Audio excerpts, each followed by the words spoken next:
혹시 당신의 몸속 깊은 곳 상상조차 못한 부위에 수많은 세균들이 서식하고 있다는 사실을 알고 계셨나요?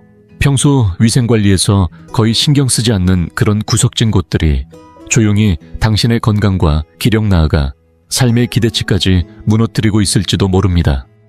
매일 샤워를 하고 겉모습을 단정히 가꾸어도 왠지 모르게 노화가 느껴진 적 있으셨을 겁니다. 어딘가에서 은은하게 풍기는 냄새 설명할 수 없는 가벼운 불쾌감. 모두가 당신의 몸이 보내는 작은 경고일 수 있습니다. 오늘 제가 전해드릴 이야기는 당신의 몸과 맺고 있는 관계를 완전히 바꿔놓을 수 있으며 무엇보다 앞으로의 삶에 소중한 건강한 시간을 더해줄지도 모릅니다. 수십 년 동안 사람의 몸과 노화 과정을 연구해 오면서 많은 어르신들이 무심코 지나치는 5곳의 중요한 부위가 있다는 사실을 알게 되었습니다. 겉으로는 별거 아닌 것처럼 보이지만 이 부분들을 소홀히 하면 몸과 마음의 기능이 예상보다 훨씬 빠르게 약해질 수 있습니다. 저는 노인내과와 통합건강관리 분야를 전문으로 진료해온 정명자입니다. 오늘만큼은 불편하더라도 꼭 말씀드려야 할 이야기를 진심을 담아 드리고자 합니다. 우리가 살펴볼 이 5부위는 단순한 위생 차원의 문제가 아니라 세균 감염, 혈액순환, 장애 만성염증으로 이어지는 출발점이자 결국 건강 전반을 무너뜨릴 수 있는 핵심입니다.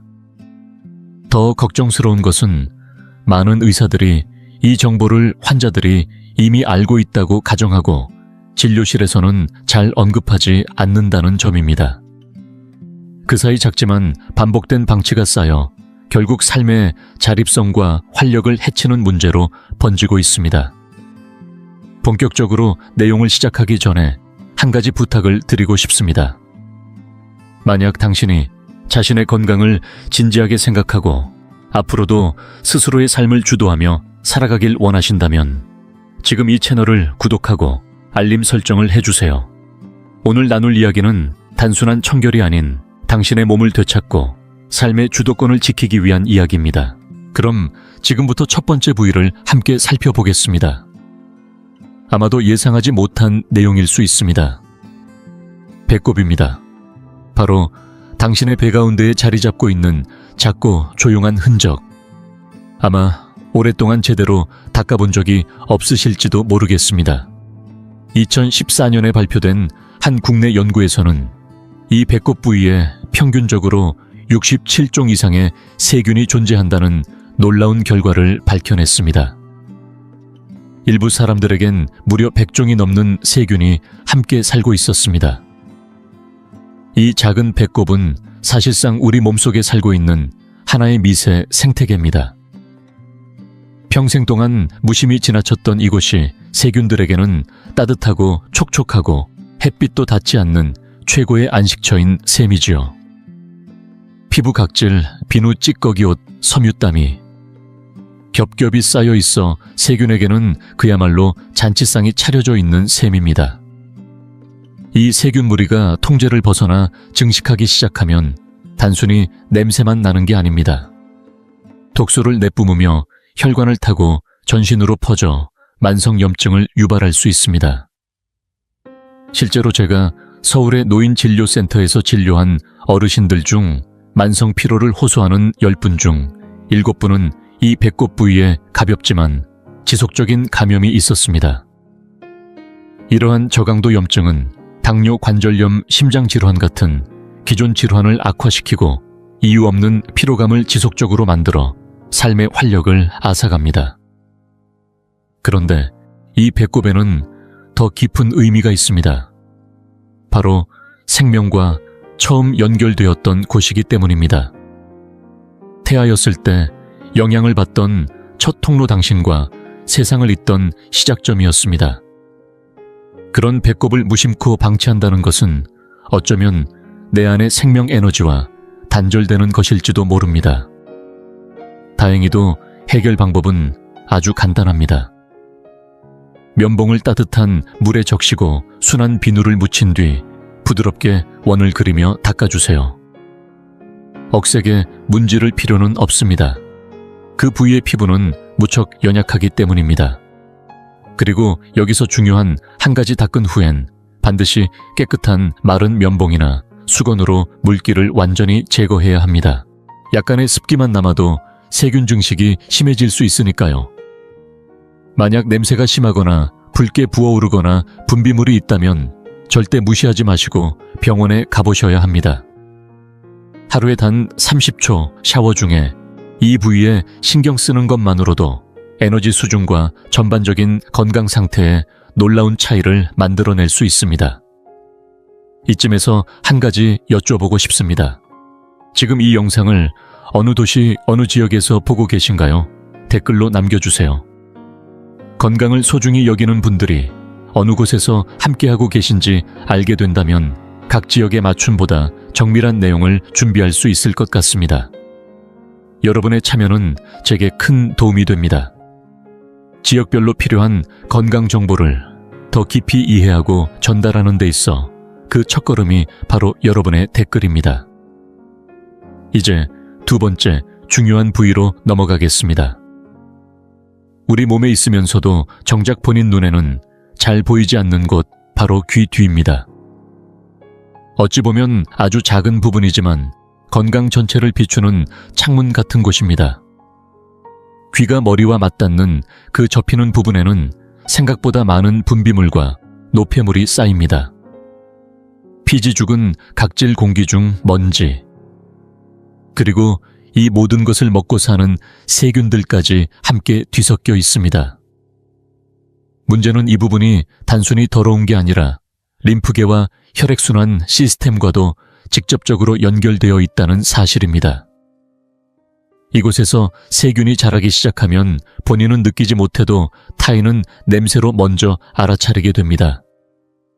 그리고 그 이상으로 위험한 건 이런 만성적인 염증이 몸 전체로 퍼질 수 있다는 점입니다. 최근 연구들에 따르면 귀 뒤와 같은 부위의 지속적인 염증은 심장질환, 관절염, 기억력 저하 등 퇴행성 질환과 직접적으로 관련이 있다는 결과가 있습니다. 저는 부산에서 진료하면서 이런 사례를 많이 보았습니다. 반복되는 두통이나 어지럼증을 호소하던 어르신들 중 몇몇 분은 단순히 귀 뒤를 제대로 씻기 시작하면서 증상이 눈에 띄게 완화되기도 했습니다. 이 부위의 염증이 뇌로 가는 혈류와 평형 감각을 담당하는 뇌의 신경에까지 영향을 미치기 때문입니다. 하지만 여기서 끝이 아닙니다. 이 부분에는 훨씬 더 미묘한 심리적 측면이 존재합니다. 몸의 일부를 돌보지 않기 시작할 때 우리는 무의식적으로 나는 더 이상 중요하지 않다는 잘못된 메시지를 스스로에게 보내게 됩니다. 귀 뒤 하나 방치하는 것에서 시작된 무관심이 어느새 삶 전체를 포기하는 방향으로 번지기도 합니다. 귀 뒤를 돌보는 방법은 아주 간단하지만 꾸준해야 합니다. 샤워할 때 순한 비누를 묻힌 부드러운 수건이나 작은 스펀지로 귀 뒤를 둥글게 문질러 닦아주세요. 얇고 예민한 피부이므로 세게 문지를 필요는 없습니다. 그리고 이 다음이 정말 중요합니다. 반드시 깨끗한 수건으로 접히는 부분까지 완전히 물기를 닦아내야 합니다. 그 틈에 남은 습기가 곧 세균의 안식처가 될 수 있기 때문입니다. 혹시 머리가 긴 분이라면 샤워 후 귀 뒤가 완전히 마르도록 머리카락을 올려 공기에 잘 닿게 해주는 것도 잊지 마세요. 이제 세 번째 중요한 부위, 겨드랑이에 대해 말씀드리겠습니다. 대부분의 사람들이 겨드랑이를 단순히 땀이 나는 곳, 냄새가 나는 곳 정도로만 인식합니다. 하지만 실제로 이 부위는 우리 몸에서 가장 중요한 해독 통로 중 하나이며 면역 기능과 직접 연결된 생명선 같은 역할을 하고 있습니다. 겨드랑이는 상체의 림프액이 모여 배출되는 주요 림프절이 집중된 곳으로 몸속 노폐물과 독소를 걸러내는 필터 역할을 하는 중심지라 해도 과언이 아닙니다. 이처럼 중요한 부위를 제대로 돌보지 않으면 단순히 불쾌한 체취가 생기는 문제를 넘어 면역체계 전체가 약화될 수 있습니다. 겨드랑이는 따뜻하고 습하며 땀샘이 매우 발달한 구조를 가지고 있기 때문에 세균들이 자라기에 최적의 환경입니다. 특히 우리 몸에서 생성되는 단백질이 풍부하게 포함된 땀을 분해하는 과정에서 세균들이 악취를 유발하는 화합물을 만들어내는데, 이때 발생하는 냄새는 주변 사람에게 먼저 감지되지만 본인은 자각하지 못하는 경우가 많습니다. 더 심각한 문제는 이런 세균들이 통제 없이 증식할 경우 발생하는 미세한 염증들입니다. 겉으로는 아무런 증상이 없어 보여도 내부 림프절이 계속해서 감염 자극을 받게 되면 면역 시스템이 과부에 빠지게 됩니다. 저는 서울 강서구 보건소에서 진료를 하며 잔병 치레가 많고 항상 피로하다고 호소하던 어르신들 중 상당수가 겨드랑이의 위생 상태를 개선한 것만으로도 눈에 띄는 변화를 경험하는 사례를 수차례 보았습니다. 반복되는 감기 이유 없는 피로감, 심지어 장 기능 저하까지 단순한 겨드랑이 관리 하나로 줄어든 경우가 있었던 것입니다. 이처럼 사소해 보이는 부위가 전신 건강에 이렇게 깊은 영향을 미친다는 사실은 놀라울 정도입니다. 하지만 신체적인 부분보다 더 조심해야 할 건 심리적인 영향입니다. 체취에 대한 부끄러움은 자신감을 떨어뜨리고 점차 대인관계를 피하게 만들며 결국 사회적 고립으로 이어집니다. 이 고립은 단순히 외로움에서 그치지 않고 우울증, 기억력 저하, 인지 능력 감소로 이어지며 장기적으로는 기대 수명을 단축시킬 수도 있다는 연구 결과도 여러 건 존재합니다. 그렇다면 겨드랑이를 어떻게 관리해야 할까요? 단순히 비누로 대충 문질러 씻는 것으로는 부족합니다. 먼저 항균력이 있는 순한 비누를 사용하시고, 씻을 때에는 겨드랑이 아래에서 위쪽 림프절 방향으로 부드럽게 마사지하듯 문질러 주세요. 이 간단한 30초짜리 움직임이 림프 순환을 자극해 독소 배출을 도와주고 면역 체계를 가볍게 해주는 역할을 합니다. 물로 충분히 헹군 후에는 특히 주름지고 습기가 차기 쉬운 겨드랑이 접힌 부위를 꼼꼼히 말려야 합니다. 마르지 않은 상태는 곧 세균과 곰팡이의 시작점이 되기 때문입니다. 또한 더드란트를 사용할 경우 모공을 완전히 막아버리는 제품보다는 땀은 자연스럽게 배출시키면서 냄새를 억제하는 천연 성분 기반의 제품을 선택하는 것이 좋습니다. 땀을 막는 것 자체가 몸의 정화 과정을 방해할 수 있기 때문이지요. 이쯤에서 잠시 여러분께 여쭙고 싶습니다. 지금 이 영상을 보시고 계신 여러분께 가장 큰 고민은 무엇인가요? 만약 신체적 자립성과 움직임을 지키는 것이 가장 중요하다고 느끼신다면 숫자 1번을 기억력 유지와 정신적 또렷함이 더 중요하다고 생각되신다면 2번을 댓글로 남겨주세요. 여러분의 솔직한 의견은 앞으로 더 나은 영상, 더 실질적인 건강 정보를 만드는 데 큰 도움이 됩니다. 이제 네 번째 중요한 부위, 서해부에 대해 말씀드리겠습니다. 이곳은 상체와 하체가 만나는 지점이며 우리 몸의 중심이자 움직임의 균형을 좌우하는 핵심 부위입니다. 피부가 접히는 이 부위에는 굵은 혈관, 림프절, 주요 신경이 밀집되어 있어 보기보다 훨씬 더 민감하고 중요한 곳입니다. 하지만 나이가 들수록 이 부위를 제대로 관리하지 못하는 경우가 많습니다. 눈에 잘 보이지 않고 다른 부위보다 씻기 불편하다는 이유로 자주 소홀해지곤 하지요. 문제는 나이가 들수록 피부의 탄력이 떨어지고 주름이 깊어지면서 그 접히는 틈 사이사이에 땀과 습기가 고이고 세균과 곰팡이가 자라기 쉬운 환경이 만들어진다는 점입니다. 특히 여름철이나 활동량이 많은 날에는 이 부위가 쉽게 축축해지고 마찰로 인해 붉게 달아오르거나 간지러움을 유발하기도 합니다. 그리고 이렇게 생긴 염증이나 곰팡이 감염은 자극적인 가려움, 따가움, 냄새뿐만 아니라 보행에도 직접적인 영향을 미칩니다. 서해부에 불편함이 생기면 사람은 무의식적으로 걷는 자세를 바꾸게 됩니다. 다리를 조금 더 벌리거나 뻣뻣하게 걷는 식으로 움직임이 달라지죠. 이렇게 바뀐 자세는 허리나 고관절, 무릎에 부담을 주게 되고 결국은 등과 다리에 통증을 유발하며 이동성을 떨어뜨리게 됩니다. 최근 국내 노인건강연구소의 보고에 따르면 이 부위에 만성 감염이나 염증을 가진 노년층은 활동량이 평균 40% 이상 감소한다고 합니다. 활동량의 감소는 단순한 움직임 저하로 끝나지 않습니다. 근육량이 줄고 뼈의 밀도가 낮아지며 낙상의 위험이 급격히 증가합니다.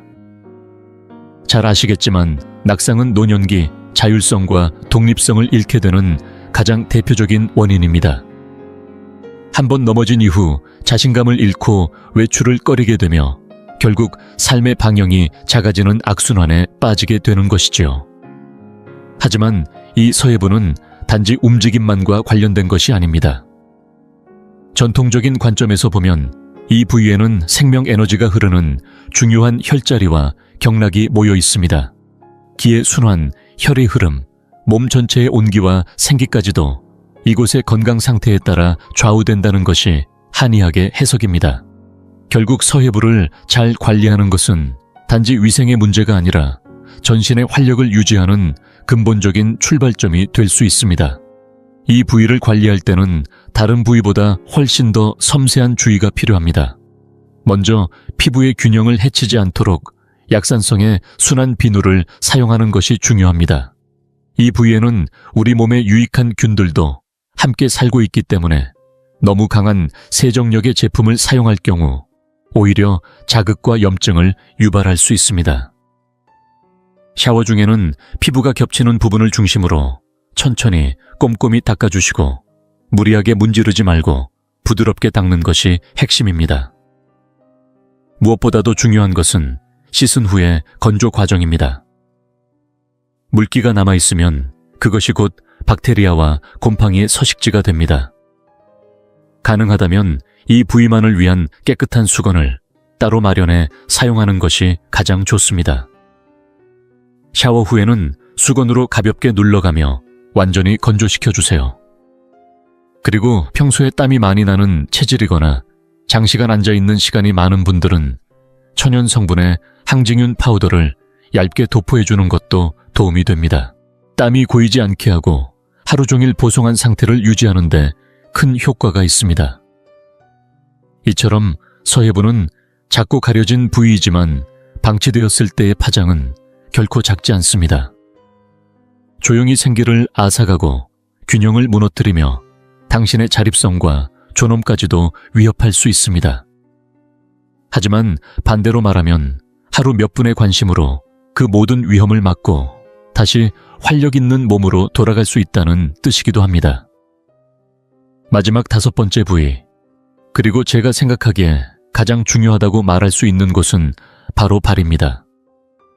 발은 단순히 걷기 위한 기관이 아니라 우리 삶의 자율성과 독립성을 지켜주는 기반 그 자체입니다.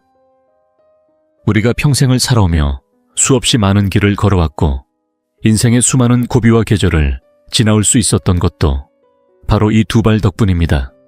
매일 우리 몸을 지탱하며 묵묵히 걷고 뛰고 견뎌온 존재임에도 불구하고 정작 가장 소홀히 다뤄지는 부위이기도 하지요. 특히 나이가 들수록 허리를 숙이는 것이 불편해지고 시야에서도 멀어지면서 발 관리가 자연스레 뒷전으로 밀려납니다. 혹시 요즘 걷는 것이 예전만큼 쉽지 않다고 느끼신 적 있으신가요? 발걸음이 불안정해지고 신발을 신을 때마다 허리를 숙이는 것이 고역처럼 느껴진다면 그것은 단지 나이 때문만은 아닙니다. 제가 여러 노년기 환자들을 진료하면서 느낀 건 발의 위생과 순환 촉각, 민감도만 제대로 관리해도 이 같은 불편함이 눈에 띄게 줄어든다는 점입니다. 즉, 우리가 겪고 있는 많은 보행 문제는 노화의 결과가 아니라 무관심의 결과일 수 있습니다. 의학적으로 보아도 발을 돌보지 않는 것은 매우 위험한 일입니다. 각질이 두껍게 쌓이고 발가락 사이에 습기가 오래 남으며 발톱이 비정상적으로 자라나기 시작하면 이 모든 요소는 곰팡이나 세균이 증식하기에 완벽한 조건이 됩니다. 이때 피부를 뚫고 몸속으로 침투한 병원균은 나이가 들수록 약해진 말초 혈류로 인해 쉽게 제거되지 못하고 오히려 전신 감염으로 번질 가능성이 높아집니다. 그리고 이는 단순히 발의 문제가 아니라 전신 건강을 위협하는 심각한 질병으로 이어질 수 있습니다. 연구에 따르면 발을 제대로 관리하지 않는 노인은 낙상 위험이 3배, 비궤양성 상처 발생률이 5배, 자율성 상실 위험도 매우 높게 나타난다고 합니다. 특히 발바닥이 갈라지거나 굳은 살이 심해지는 경우 그 아래로 흐르는 혈류가 방해받으며 감염이 생겼을 때도 회복이 매우 더딜 수밖에 없습니다. 문제는 이런 변화가 대부분 조용히 진행된다는 점입니다.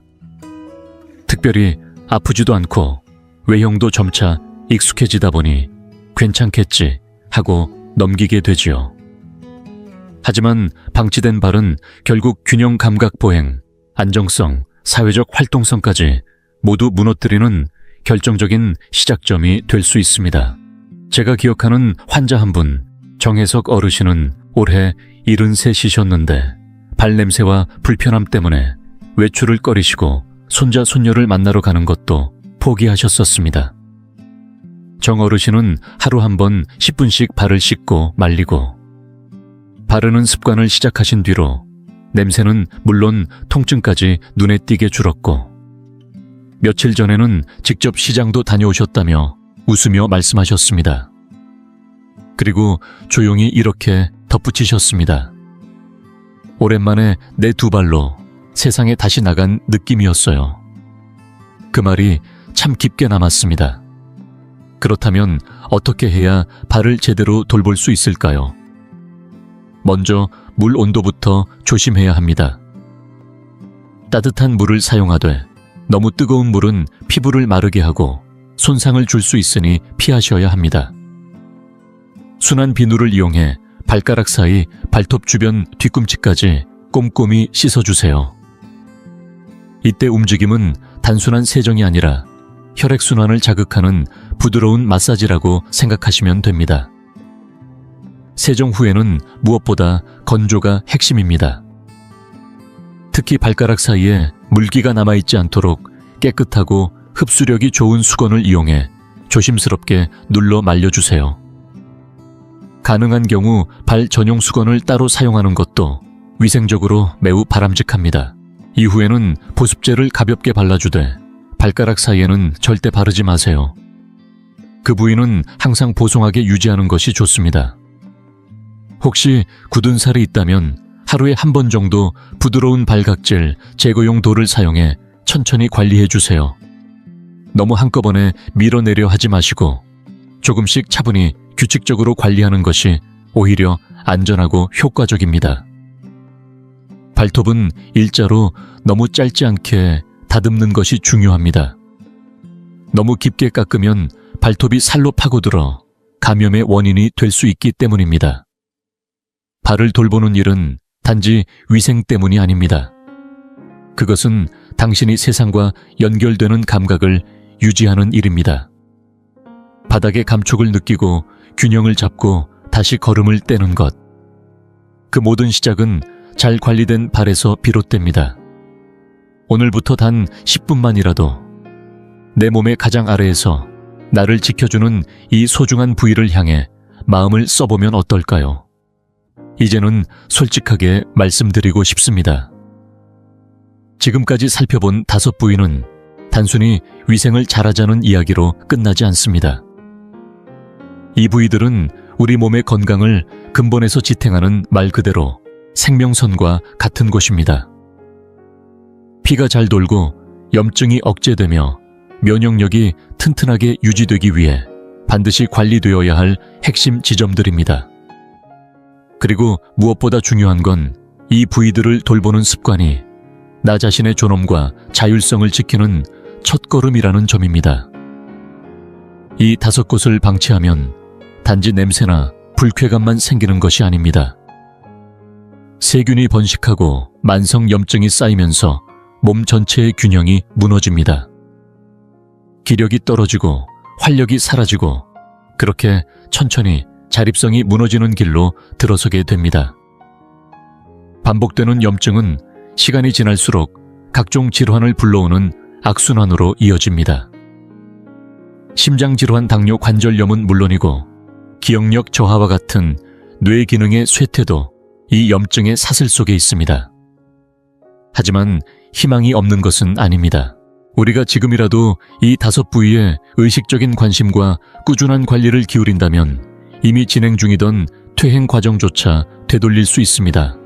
건강한 몸은 복잡한 처방이 아니라 단순하지만 꾸준한 행동에서부터 시작된다는 사실을 꼭 기억해 주세요. 오늘 말씀드린 원칙들은 결코 어려운 것이 아닙니다. 다만 많은 사람들이 이미 알고 있다고 착각하고 그냥 넘길 뿐이죠. 하지만 실제로는 대부분의 분들이 그 중요성과 구체적인 방법을 알지 못한 채 매일매일 건강을 잃고 있습니다. 혹시 오늘 들은 내용이 당신의 눈을 조금이라도 열어주었다면 지금 이 순간을 변화의 출발점으로 삼아보세요. 이 영상이 도움이 되었다면 좋아요를 눌러주세요. 여러분의 클릭 하나가 더 많은 사람들에게 이 소중한 정보를 전할 수 있도록 돕는 힘이 됩니다. 그리고 누군가 사랑하는 사람이 떠오르신다면 이 영상을 함께 나눠주세요. 어쩌면 당신의 작은 나눔이 누군가의 인생을 바꾸는 전환점이 될 수 있습니다. 이 채널은 단순한 건강 정보가 아니라 과학적 근거에 기반한 실제적인 방법을 나누는 공간입니다. 단지 오래 사는 것이 아니라 제대로 살아가는 법을 고민하는 분들을 위한 채널입니다. 매주 한 편씩 일상에서 바로 실천할 수 있는 작고 강력한 전략들을 전해드리고 있습니다. 그러니 구독 버튼을 눌러주시고 알림 설정도 함께 해주세요. 중요한 정보는 빠르게 받아야 실천도 빠릅니다. 오늘 당신이 이 영상을 통해 얻은 지식은 그 자체로도 소중하지만 그것을 행동으로 옮길 때 비로소 진짜 힘이 됩니다. 어떤 결정을 내리든 그 방향이 스스로를 더 잘 돌보는 쪽이라면 틀린 길이 아닙니다. 그 길 끝에는 더 건강한 몸, 더 선명한 정신, 더 독립적인 삶이 기다리고 있을 겁니다. 오늘 말씀드린 5부위는 시작일 뿐입니다. 당신의 몸은 지금보다 훨씬 더 건강해질 수 있고 더 활기차게 살아갈 가능성도 충분히 남아 있습니다. 건강은 누구도 대신 챙겨줄 수 없는 가장 개인적이고도 가장 귀중한 자산입니다. 오늘 그 가치를 다시 한번 마음속에 새기셨기를 바랍니다. 미래의 당신 여전히 바른 걸음으로 세상을 걷고 손자 손녀와 함께 웃으며 삶을 온전히 누리고 있을 그날의 당신은 지금 이 순간 발휘한 작은 결심과 노력을 진심으로 고맙게 여길 것입니다. 기다리지 마세요. 아프고 힘들어졌을 때 시작하는 것보다 지금 예방하고 지켜나가는 것이 훨씬 강력한 선택입니다. 건강하시고 마음 든든히 지키시며 매일의 삶을 활짝 피워내시길 바랍니다. 다음 영상에서 또 함께 하겠습니다. 그때까지 부디 스스로를 소중히 그리고 따뜻하게 대하시길 바랍니다. 당신은 그럴 가치가 충분히 있으니까요.